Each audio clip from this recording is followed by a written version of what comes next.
वो किसी ने कहा कि हम ईरान का साथ नहीं दे सकते, वो तो शिया हैं। तो मैंने कहा कि चलो आप नेतन्याहू का दे दो, वो तो सुन्नी है।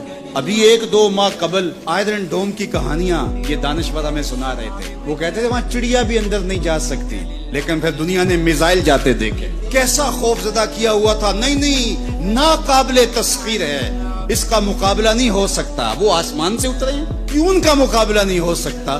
खुदा चाहे तो ममोले से शहबाज को लड़ा दे, वो तो अब्बा बीलों से हाथी मरवा देता है। तो आज भी मायूसी के नारे लगाए जा रहे हैं। 4 दिन की कहानी है, उसके बाद आपको ईरान खंडर बना दिखाई देगा। बन जाए खंडर, इससे कोई फर्क नहीं पड़ता।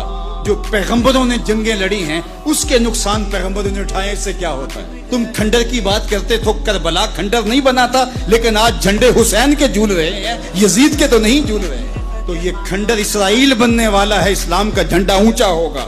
इसलिए हमें पूरी कुव्वत के साथ ईरान के साथ खड़ा होना होगा। ये ईरान की लड़ाई नहीं है, ये उम्मत की लड़ाई है। ये उन 80,000 बच्चों का, बूढ़ों का, जवानों का बदला लेने के लिए खड़ी हुई है उम्मत, जिनको पीस दिया गया, उनके ऊपर नौहा भी नहीं पड़ने दिया गया, जिनको भूख और प्यास से तड़पा तड़पा के मारा गया। आज उन बच्चों का बदला लिया जा रहा है।